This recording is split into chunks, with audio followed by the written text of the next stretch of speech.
We're all afraid, Richter. Of course we are. I've only been afraid once in all my life. I won't let myself be afraid ever again. I am Richter Belmont, last descendant of the Belmont clan, and I kill vampires! Who's king next?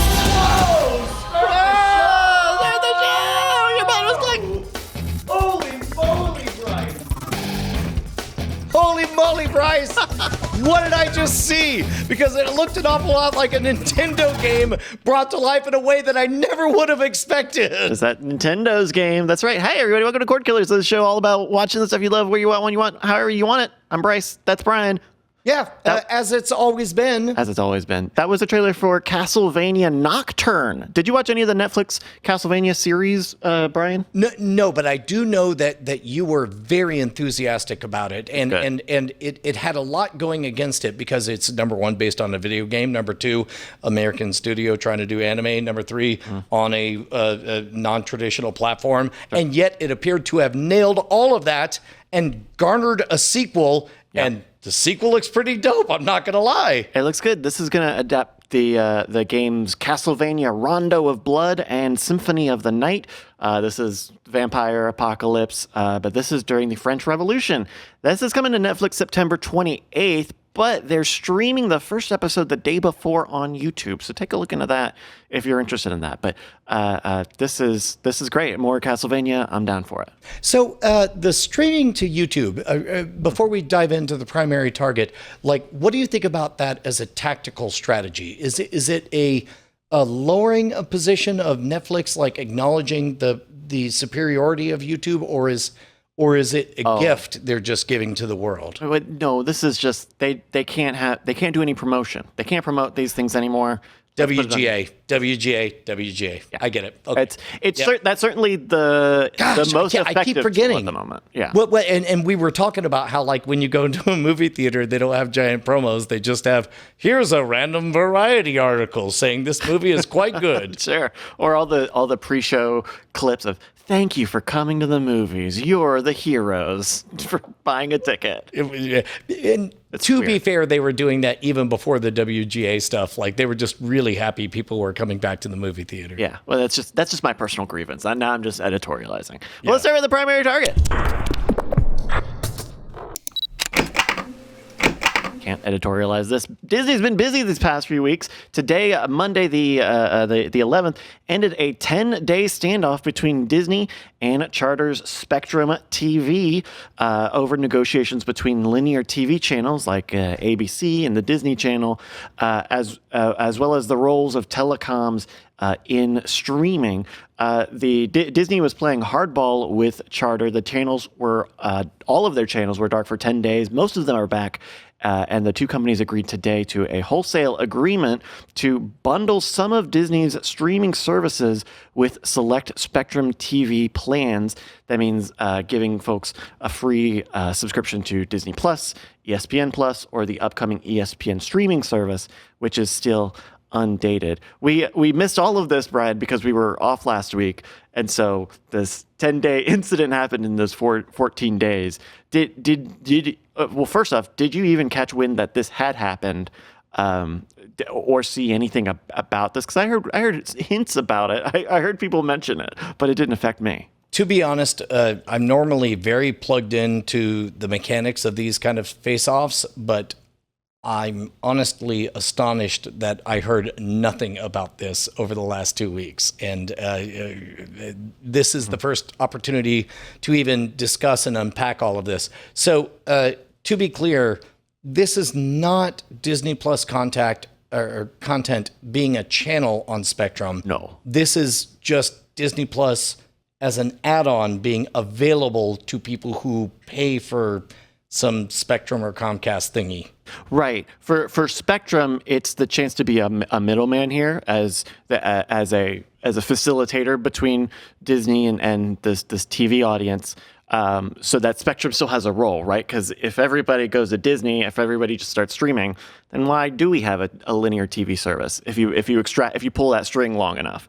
And so that's what's in it for Spectrum. But this isn't like a Disney Plus channel. In fact, it's the opposite. It's the idea of a hybrid approach for Spectrum, where you're getting linear TV, but you're also still streaming some amount of content.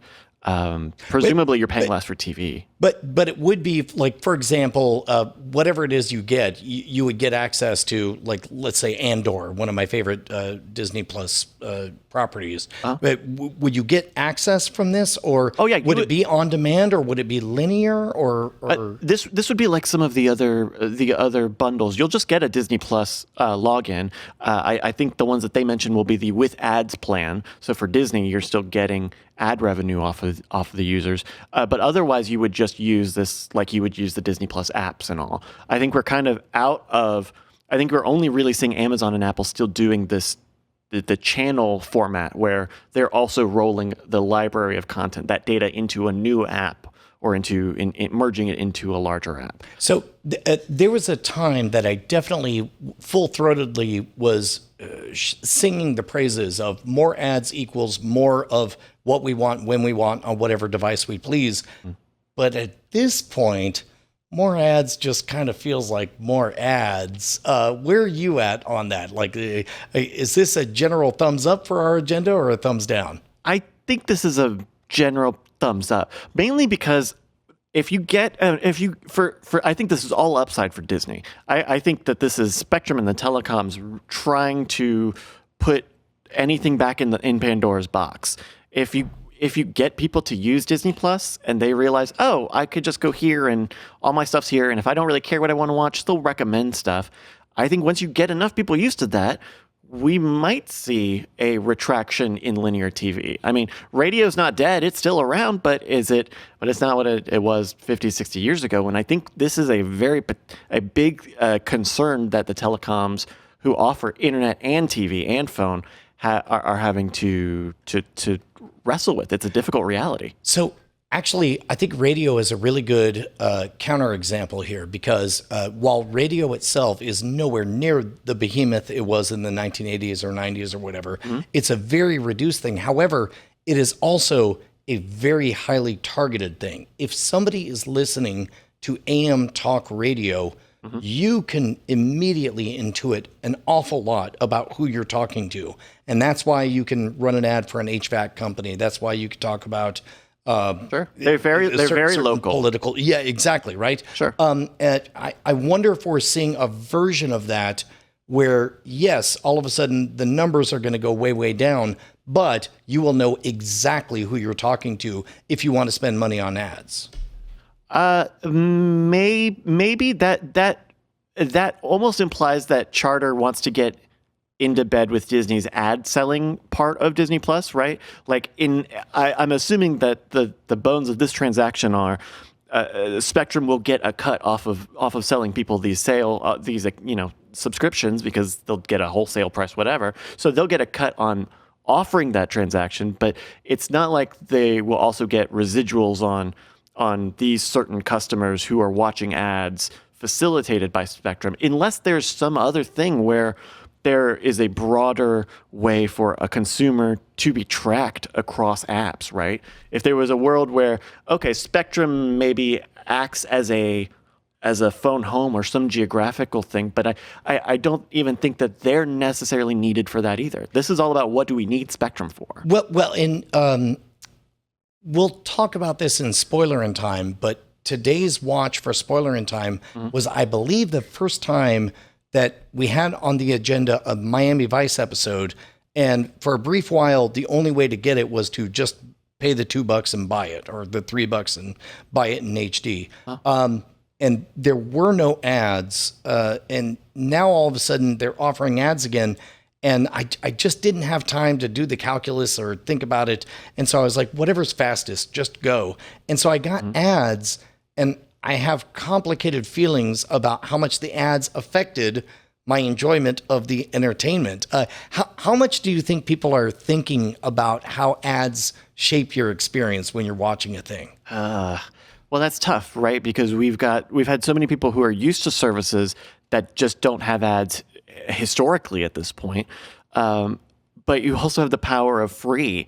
If you could give people free, they'll put up with a lot. The F word is a very powerful word. It's a powerful 4-letter word, but so the question is finding that gap. In fact, this kind of leads into our second Disney topic here. Disney Hotstar is offering free cricket streaming to users with a phone or tablet in India after competition for the rights to the IPL cricket league. And to be clear, Hotstar is the India version of Disney Plus, and cricket, we're not talking about the wireless service, we're talking about the sport that was the proto baseball, right? Right. And so apparently those rights to show the IPL cricket games were not stopped being exclusive to Disney. Disney had them under a paid plan, but then another company, Geo Cinema, also got the rights and started offering it to users for free. So people left Disney's paid plan and went to Geo's.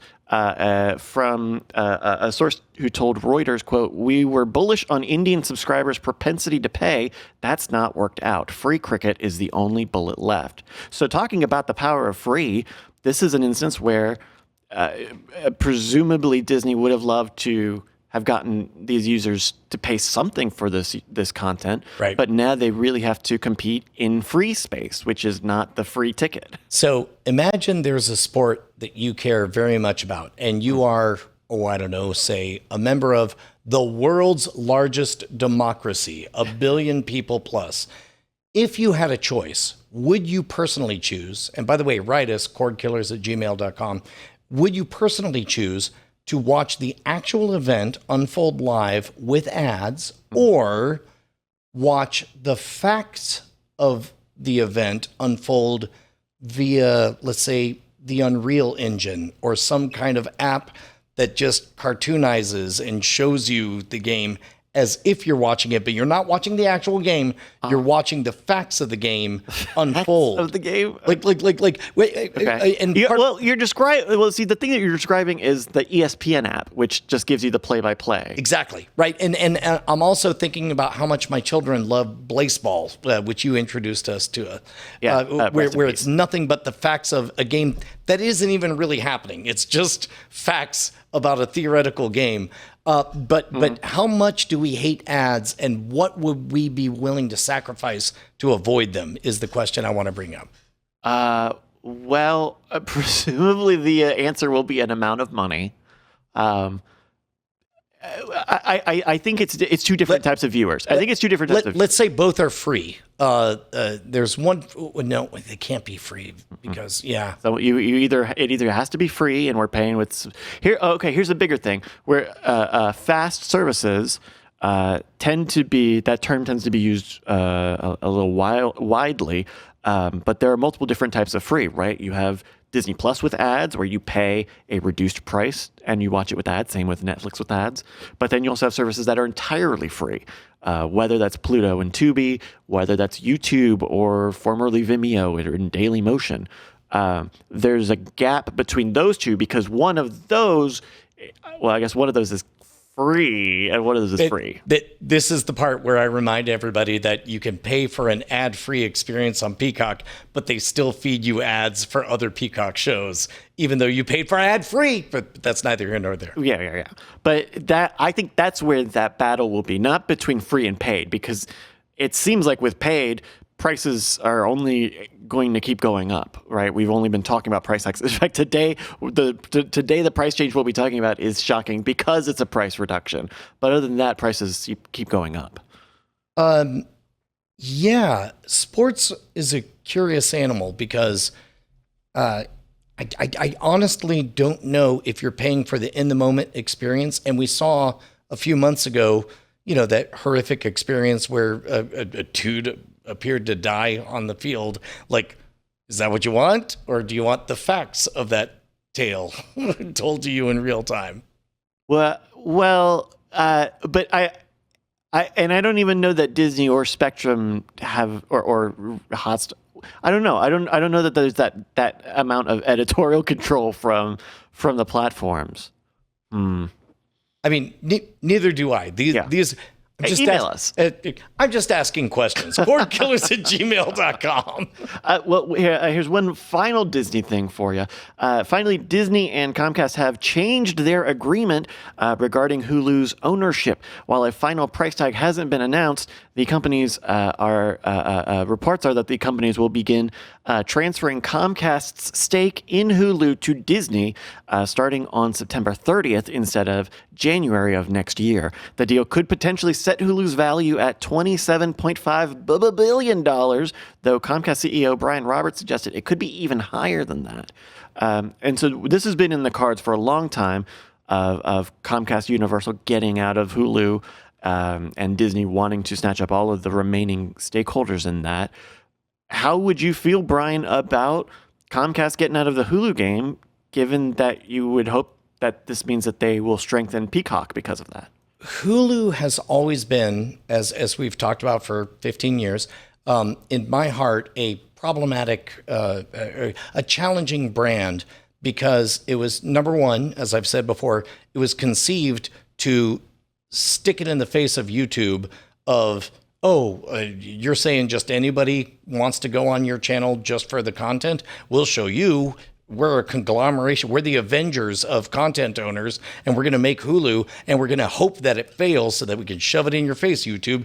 Guess what? Hulu did quite fine. And then we've seen a number of consolidations, and now it's in the awkward phase of being mostly owned by Disney. To be honest, the faster it's totally owned by Disney, the faster it gets to be FX or the Fox side of things, the grown-up side of Disney, so that Disney Plus can be the family side of Disney, is what I would recommend for my unpaid advice. Where are you at? But they can do that.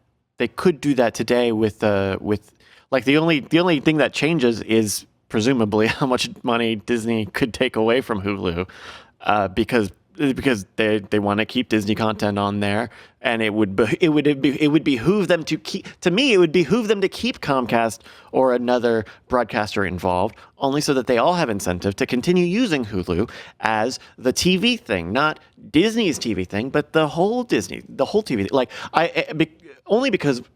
Like, yes, the YouTube part of that history is right, but you also look at the way that all of those channels and broadcasters were streaming their video before Hulu, and it was bad. You know, you would talk about like, oh, well, you see a lot of the same ads and you see them a lot. It was 3 times as worse. Yes. Because you were on NBC.com and they were trying to roll it themselves.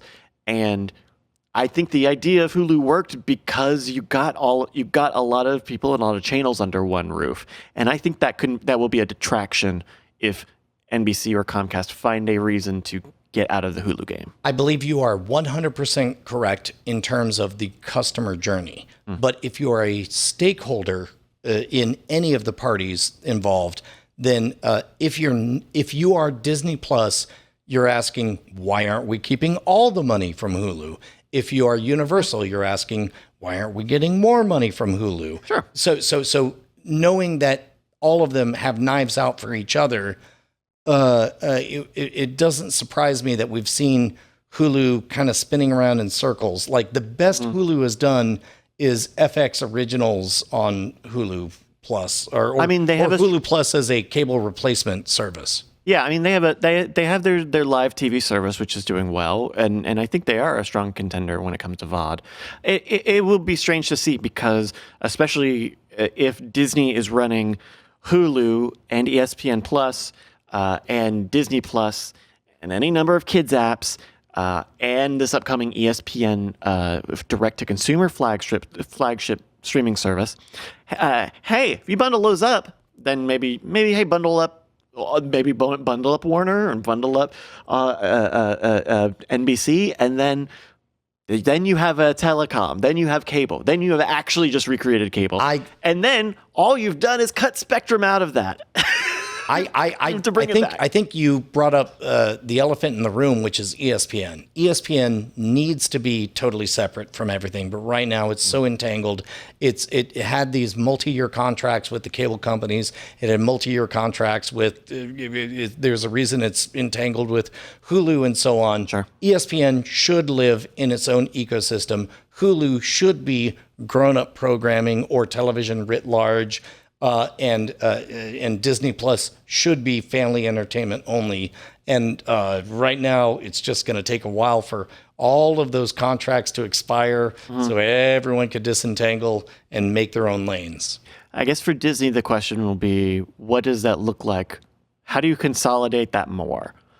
Or do you, right? Does it make sense to have 4 different quadrants of the Disneyverse, or does it make more sense to go to Warner? Presumably, we'll talk about them in a little bit, but presumably Max and Warner are looking for a more all-in-one option, similar to Peacock. Peacock's got options between different plans.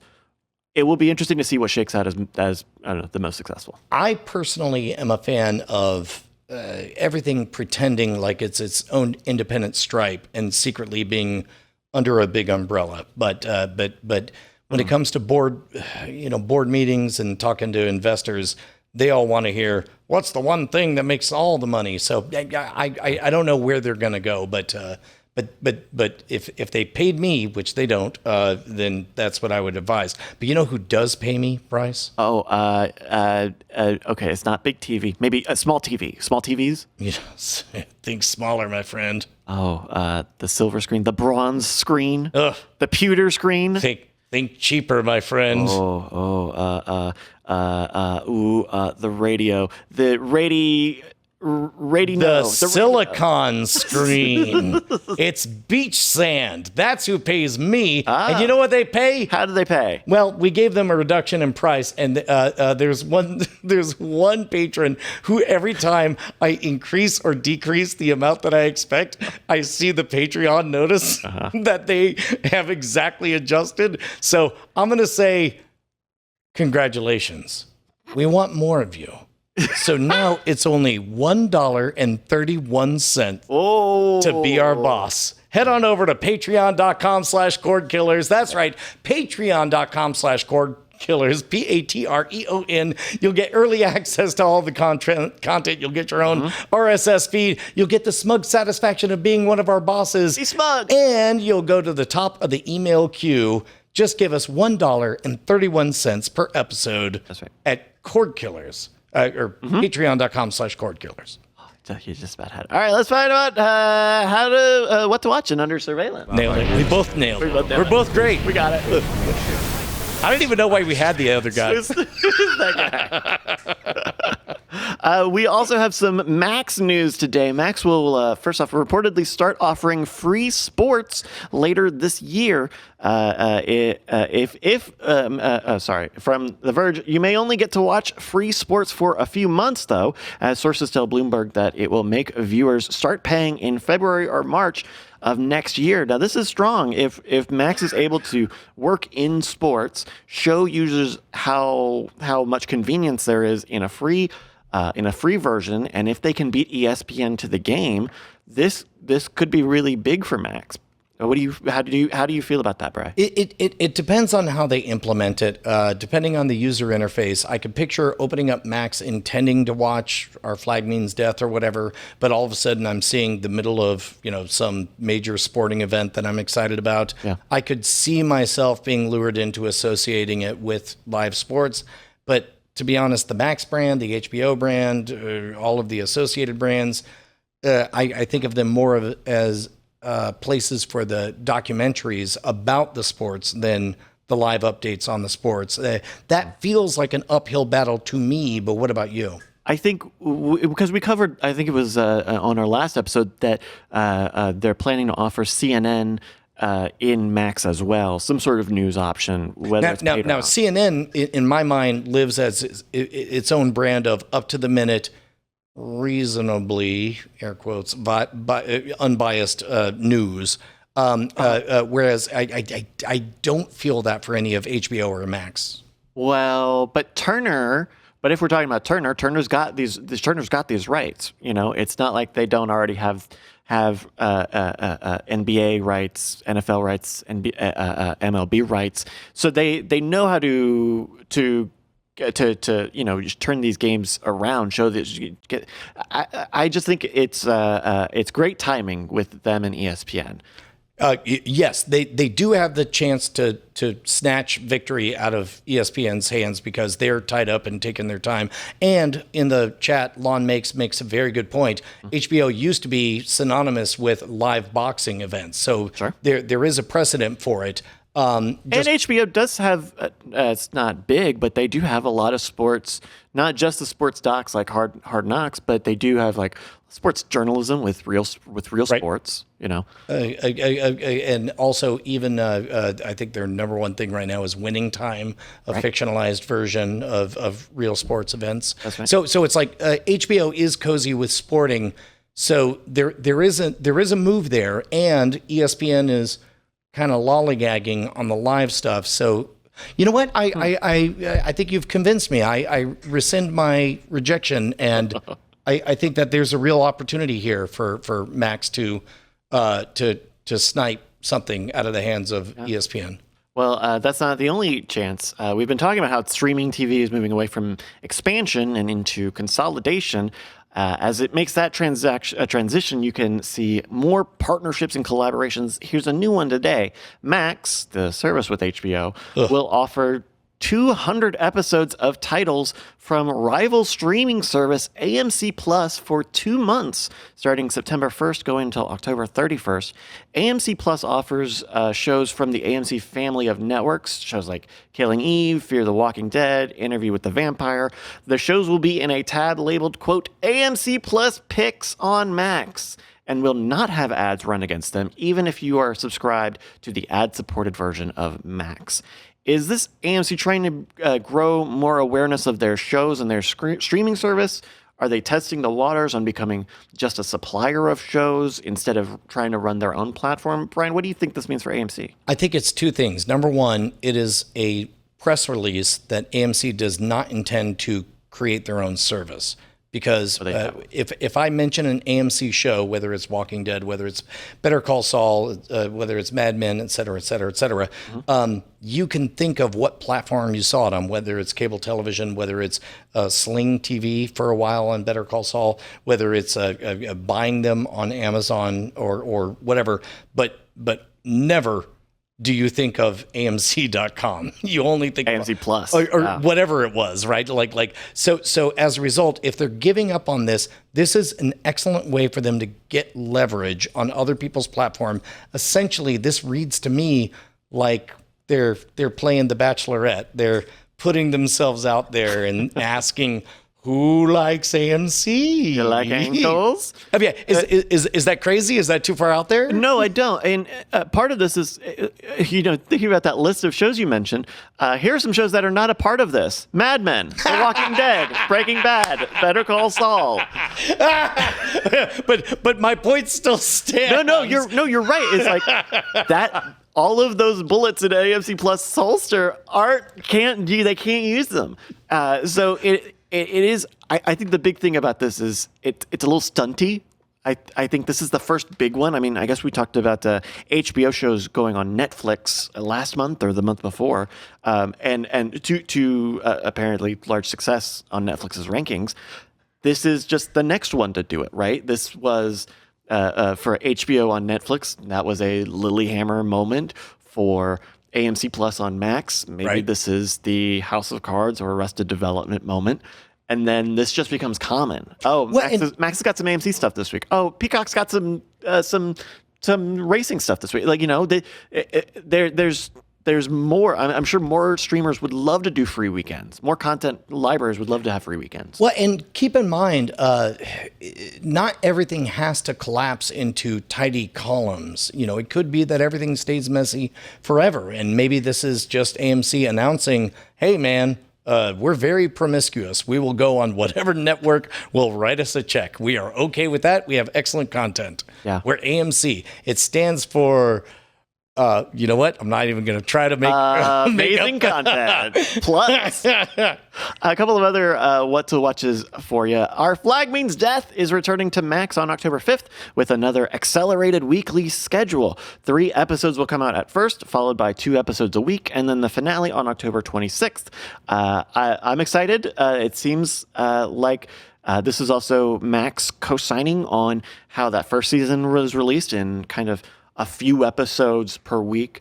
Brian, I can't wait. I am not able to wait. Okay, so first, let's talk about the structure. I did not expect to be this way, but in the argument of do you go week after week or do you go binge everything at once, HBO Max, whatever you want to call it, they nailed it. It's short bursts. As a matter of fact, we saw Disney emulate it with the first 3 episodes of Andor all at once, and then move to a hybrid week-over-week model. Experiment. All of this experimentation is good. All I know is that Our Flag Means Death was one of the most precious discoveries of that year when I was watching television. I also know that my daughter was, I think, 12 or 13 when it came out, and it just wasn't for her. She's 15, about to turn 16, and boy, oh boy, does she get the deeper message of Our Flag Means Death. Mm-hmm. And it has been a blast to revisit it again, and I cannot wait for this to come back. It is one of the greatest shows I've ever seen. It's awesome. Yeah.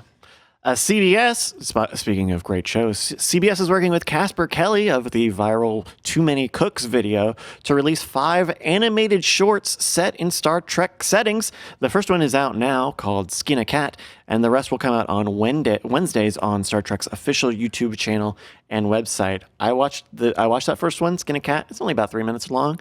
Pretty good. These are really one-note jokes that they've written a very long press release for, but they're good.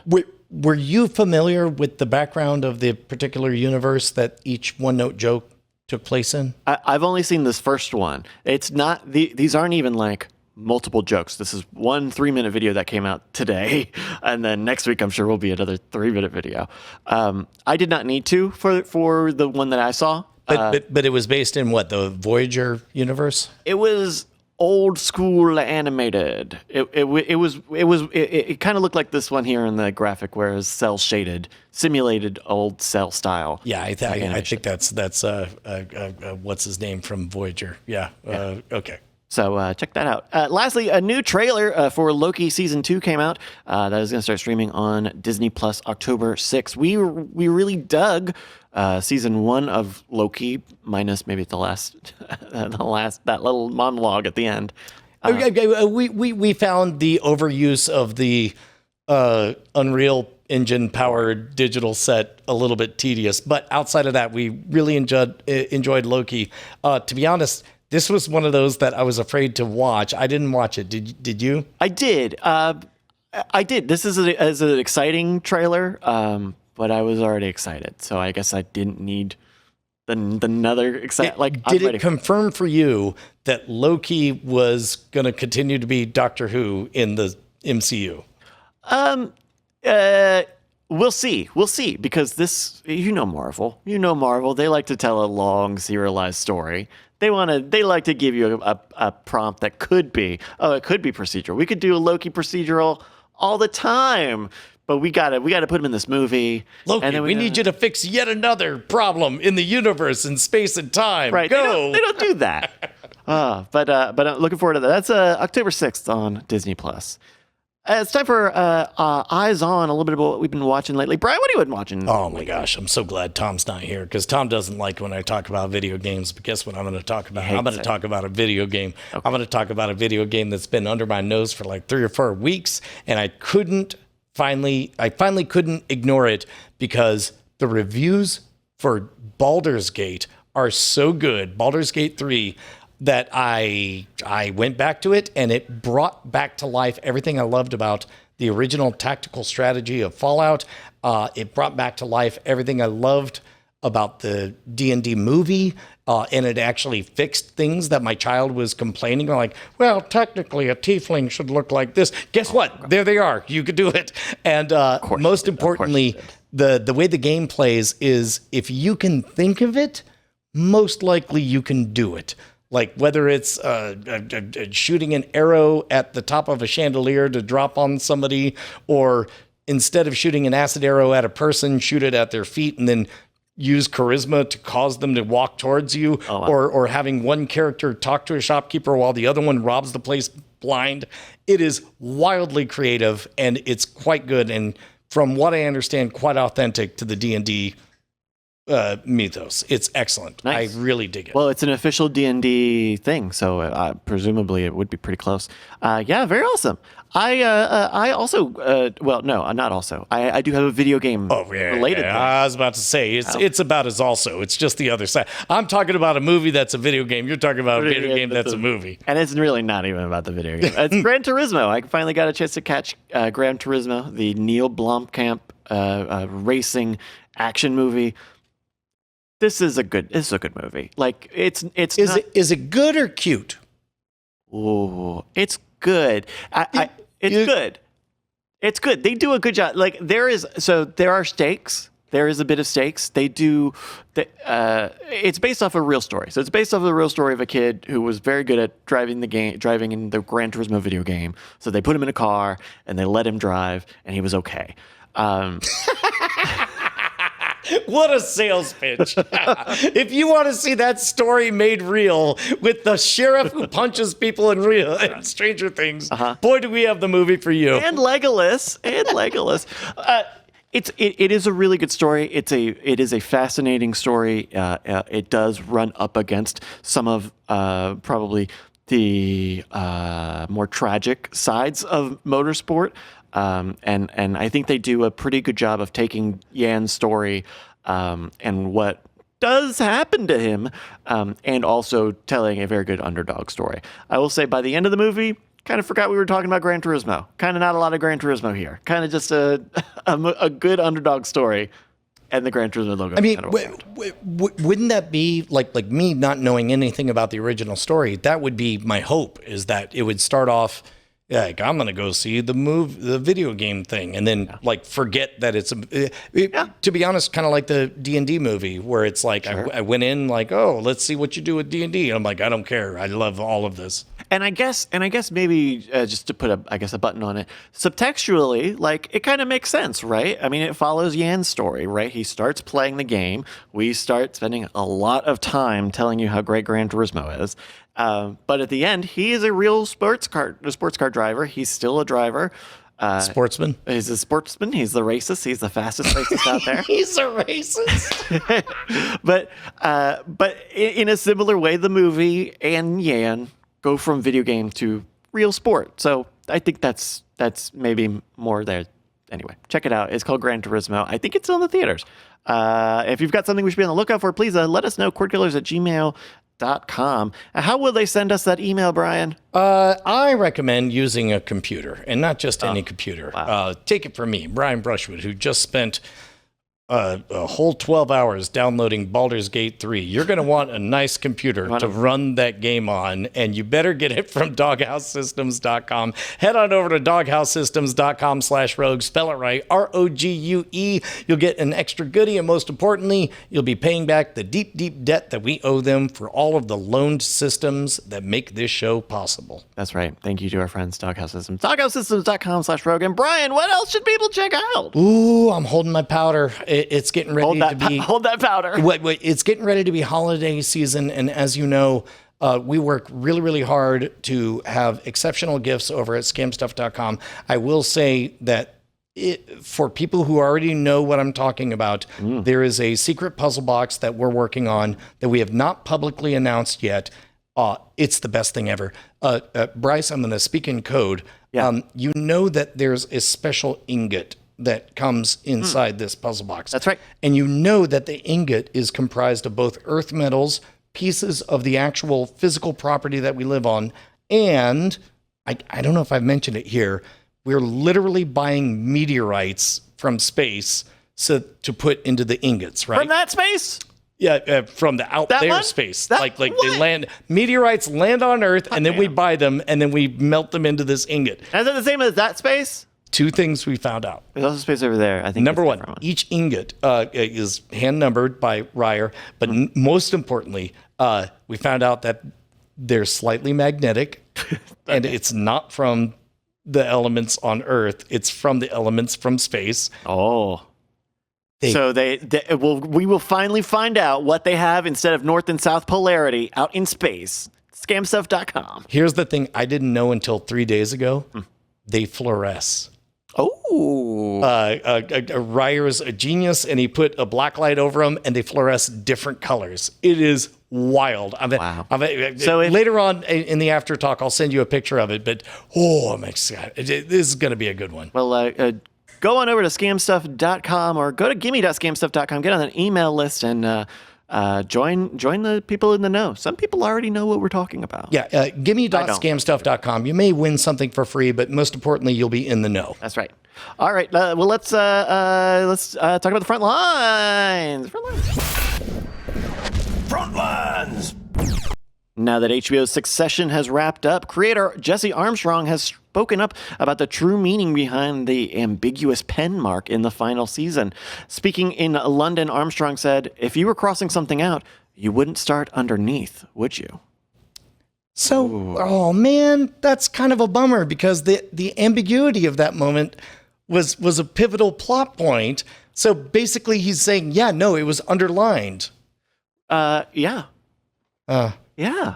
But okay. Here's like I get what you're saying, right? Because like it is maybe and Jesse even says like now that the show's off the air, now I'll talk about it. I didn't want to talk about while the show was on, but it shows a lot of intentionality, and B, like maybe this show doesn't deserve an ambiguous question mark in it. Maybe this show doesn't deserve like a Sopranos finale moment. Like this is Succession we're talking about here. It's all about id and giving into to pleasure. I don't know. I mean, yes. The entire show is filled with DS words, dip S words. That's right.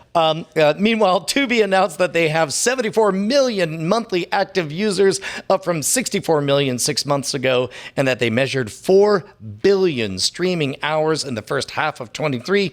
Nielsen ranked Tubi at 1.4% of streamers' streaming time in July, just behind rival fast service Pluto. So Tubi in the game. Yeah, that free man. Like, I think I guess we need to. I would need to. I'm about to complain about something, and I don't know if I can. You're almost about to make a sentence. By the way, my daughter interrupted me today, and she just said, "Dad, a word. Actually, a string of words. It's called a sentence." I want YouTube.com, the YouTube service, to be counted among these fast channels. I really want to see what that lines up with Pluto and Tubi, because to me, it is the same thing. It is the same thing. So question,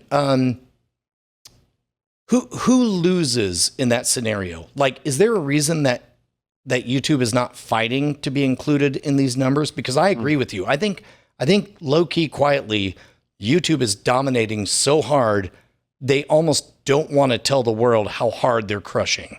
Maybe that draws more attention from the FCC or regulators about the way that content. Yeah, I think that if they can totally keep possible. it quiet that they're marketing, chocolate bars with Delta 8 to children, and they want that to stay that way. That's still illegal. You shouldn't be doing that one. All right. Well, here's something that you should be doing. Starz is lowering. I said that right. Well, I almost said it right. Lowering the price of their annual plan from $74.99 to $69.99 a year. This is after Starz raised the price of their monthly plan by $1 to $9.99 a month. Quote, "As one of the few streaming networks that is profitable, we are always looking for ways to drive success for the business while providing great values to our customers," said Allison Hoffman, president of domestic networks at Starz. Brian, they did it. They're bringing the prices down. Bryce, It's Starz. is this a case of With a Z. the old meme of weird flex but okay? Like, it really seems like they're flexing in the weirdest way. Oh yeah, I know, we're just so profitable. Us and our 10,000 subscribers make a lot of money. We love our show. I now keep in mind there was a time that Starz was so valuable it was a problem, and that's the reason that Netflix invested in Netflix originals. I think we've told the story over a decade ago when Tom and I were at CES and we were talking to Netflix, and they were like, and it's like, oh my gosh, you guys have all these incredible Star shows, and they kind of scrunched up and we're like, yeah, that's not sustainable. We're trying to do our own thing here. So I would imagine that Starz is happy to be out of that entanglement and now actually, trying to run free. I don't know. I don't know. Well, here's something we do know. Max is adding a top 10 ranking of its new releases. These are for shows and movies in the first 6 or 8 weeks of their release. Currently, The Flash is the #1 movie in the U.S. Hard Knocks is the #1 in series. A view is counted for each profile that watches 2 minutes of the show or series or movie per day. This is one of those that I have complicated feelings about because it's obviously manipulative. However, it obviously works. Wait. How I would? It's obviously manipulative. Yes, social proof really resonates with people. Part of the reason that YouTube, among all of the crop between your Daily Motions, your Google videos, or what have you, part of the reason that YouTube accelerated was because they gave the social proof of how many other people had viewed this content. So you knew you were unlikely to be a sucker, or if you were a sucker, you had good company or a lot of company. And that's we've previously talked about, like, why does Nielsen report what other people are doing when there's no ads? And the answer, of course, is the consumer wants to know, like, okay, what. I don't know if it's good or not, but give me something that I could talk about with friends. And in that regard, those rankings are important. I'm still figuring out where I am on this. Where are you at on this practice? This makes sense. This makes a lot of sense. If they didn't have a number, this would just be another category that just says the most popular releases, hottest releases. Like, I think it's good if they're going to give us some metric to base and rank these shows off of, because I think people want that. I think you're right that there is power in the social proof of it, but I think that power comes from people wanting to know what the best thing is. Presumably, these are the best things because the most people are watching them, sticking with them, or at least to know what the most popular things are. Because some people will, like me, will be comfortable with, like, I'll look at the most popular thing and then decide why I hate it. That kind of thing. Yeah. Meanwhile, is it Ars Technica or ARS Technica? Ars Technica has a eulogy for the now ended iTunes movie trailer app. Once YouTube became the go-to place for trailers and videos, the iTunes directory got fewer software updates and features. Users are now just redirected to Apple TV's app. That seems fine to me. Like, let's all call it like it is, right? Yeah, because everyone else who's doing, like, movie trailers and stuff, have an angle, right? You've got your Fandangos and your Regals who want to sell tickets. They want to sell tickets. Apple and iTunes don't have a reason to do that anymore, and there's not really any public good of being around. Well, and we've talked about this before. Like, YouTube has become so ubiquitous that as a consumer, if I'm looking for a thing and it's not on YouTube, I get irrationally angry. So all of a sudden, I hate the thing for not being on YouTube. Yeah. So maybe this was a wise move on their part. Yeah. Well, here's a move for you. Well, you tell me if it's wise. Disney announced the Disney Legacy Animated Film Collection, an 18 Blu-ray collection of 100 Disney films. Walmart is taking pre-orders at a price of $1,500. The films cover the entire span of Disney. It also includes physical goodies and codes for digital versions of every movie. The Verge says the list has, quote, very few of the mediocre direct-to-video snoozers that the company produced over the years. Hey, Bryce. Hi. Every movie? It's 100 big movies. Every movie. It's 100 big movies. Can you think of any mixed live action and animated movie? You're the only one who wants that. You're the only one. Every movie. No one said every movie. It's 100 movies. Does it have that part in the Aristocats where the two cats move in tandem and they sing a song about How They Are, If You Please? I mean, Does it have that one in there? If what you want us to do is remind us that Disney has a checkered history over 100 years, then it is agreed that Disney made some checkered choices over 100 years. My point being, this would have been an excellent opportunity for them to just own everything. Like, just say, it's literally everything. You guys decide how you feel about it. Who wants it? Do you like what happens if they do that? I'm extending this bit. I'm extending this last story. Let's say they put Song of the South or one of the other whatevers on this collection, which I'm sure is not actually on it. What does that change? What does that make Disney a better company to you? Actually, I think it does, because it's an artist owning a corporate entity as an artist owning their history and inviting discussion about their checkered past without saying so and without trying to guide it and without being defensive about it.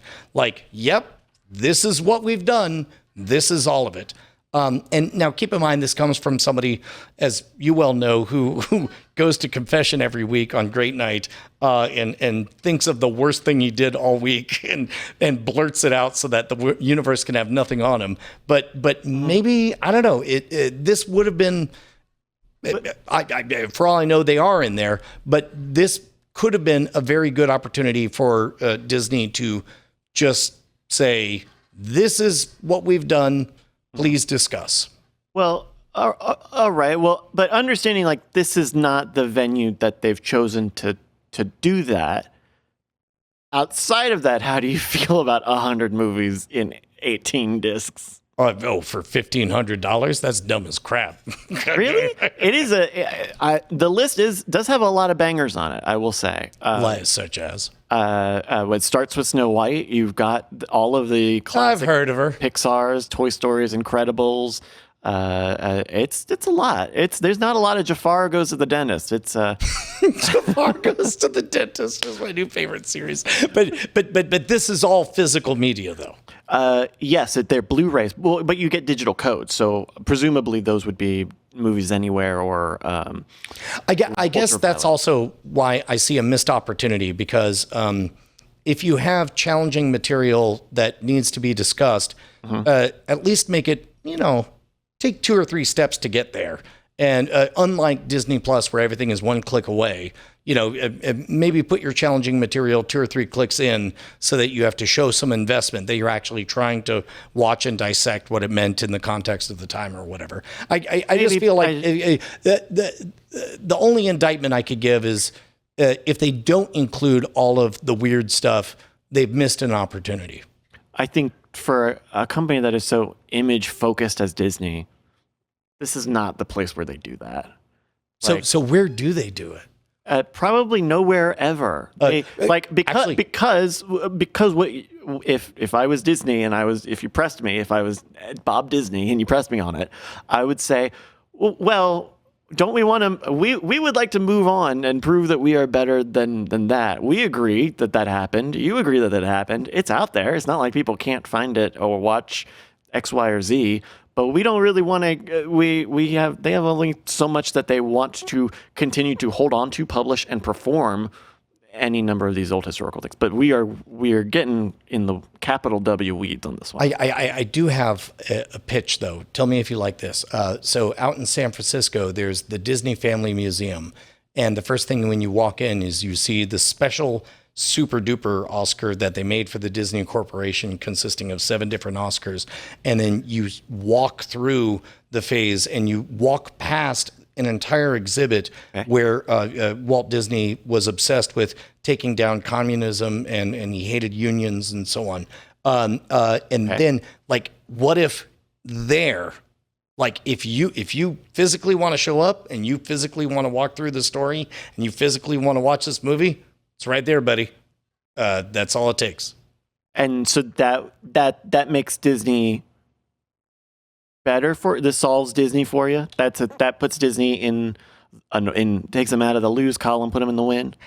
You finally did it. You solved all your past history. Okay. That's the problem. You're right. I don't know if this solves anything, but at least it gives them the moral high ground to say, hey, man, it's right here. All you have to do is fly to the city and go see it. Well, because what they say now is, hey, it's all on the internet, and all of the freaks who want to watch it can already watch it because you have it. Yeah. I don't know. All right. Well, here's something that we love having: dispatches from the front. Oh, this is where they write letters to us. Yeah.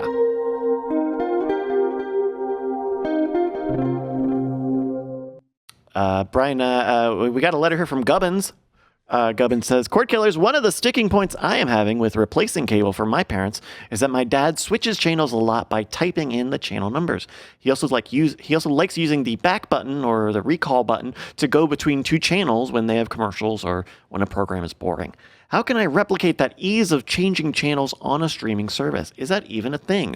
I'm thinking of Hulu plus live TV or something like that. Thank you, Gubbins. Brian, do you know about this? Have you thoughts? The short answer is I don't know, but I think that's a really, really good question because part of transitioning somebody from one format to another, part of the reason that, our parents and grandparents hold on to cable is because it's familiar, it's simple, they don't have to learn a new OS. We've seen some excellent analogs to that stuff.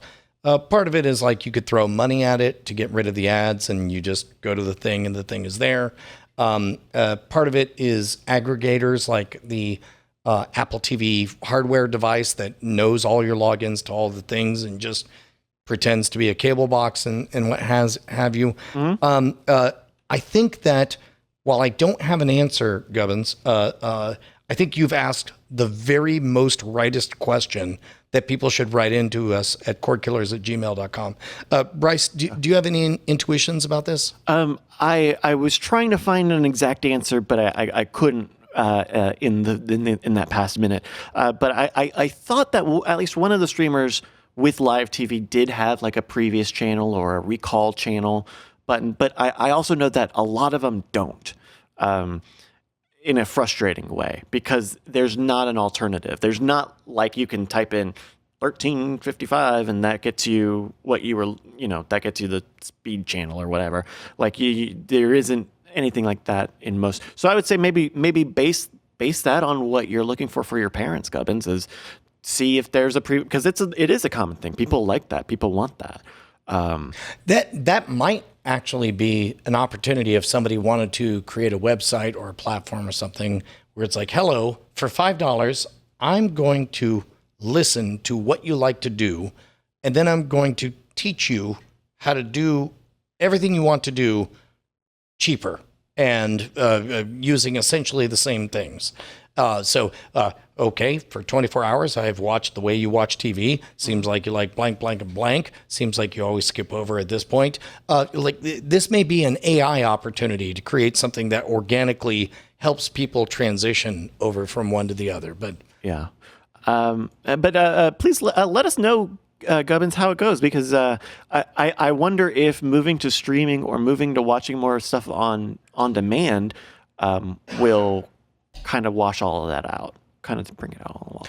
I do know that for my parents, the answer appears to be Roku TV. Like once they bought a TV that had Roku built in, or actually they bought a Roku device and they were able to access all of their stuff. Nowadays, like when they want something and they know it's over in cable land, they'll settle for something that's in YouTube land or what have you. Mm-hmm. Yeah, and the channel flipping experience just isn't on it. I mean, if that's what they want. That's TikTok. That's why TikTok is popular, is because it gives you the sense of just, flipping channels. Yeah. We also have this letter from John. John writes, Dear Brian, Tom, and Bryce, I know you're already set in motion for Cordkillers Reckoning. If you're not aware, that's us rebranding, rebadging just a little bit coming up soon. 1 week, 2 weeks? Well, I think it's 2 weeks, but we're definitely altering the meta story of our show. John writes, it's been a fun listen to the thought process during the after talk. Check it out on Patreon. However, during the most recent Cordkillers, I heard you say that the new villains are the streamers. So, of course, my immediate thought would be to what to call the podcast next, or what to call the next podcast even. From Cordkillers, John recommends Stream Dammers. Okay. So the primary target could be called a dam. It. DAM. Yeah, Yep. Block it off. What to watch could be Chew on This. Okay. Eyes on could be In the Beaver Lodge. You know what? I'm going to pretend that I don't know the deeper meaning of that. Yeah. Front lines could be Running Water. Hope it's clean water. Okay. And dispatches from the front is What's Around the Pond. John finishes by writing, things are always less funny when you actually write them down. You know what? I would push back on that. I would say that they're more funny now that we've read them, now that you've written them down. Yeah, we needed that. We needed the post-ironic layer to make this a lot better. Thank you, John. And for anybody who's not been keeping up to date, we're aware that all the chords have been killed, and we're trying to figure out how to keep our show relevant. So right now we're headed towards Cordkillers: The Reckoning. We'll keep you posted in the After Talk segment. Bryce, what is our show, and how do they find us? Our show is Cordkillers. That's what this has been. Our website is cordkillers.com. Our email address is cordkillers@gmail.com. And we're live on twitch.tv/Night Attack, Mondays at 7 p.m. Eastern, 4 p.m. Pacific. We'll kill your cords next time. Hey, Tom Merritt, what's going on? I'm just hanging out here watching this scroll go by. What are you doing? Trying to set up a bit where we thank our beautiful, beautiful patrons, all these wonderful names. I'm sorry, I'm too distracted looking at these beautiful, beautiful patron names going by. Look at that one. I mean, if you wanted to be one of these people, patreon.com/cordkillers would be the place to go. I mean, they're scratching our itch, like, because we're addicted. As long as it's consensual, like, we're addicted to their money. And love. Might as well face it. Well, God damn it. Diamond Club hopes you have enjoyed this program.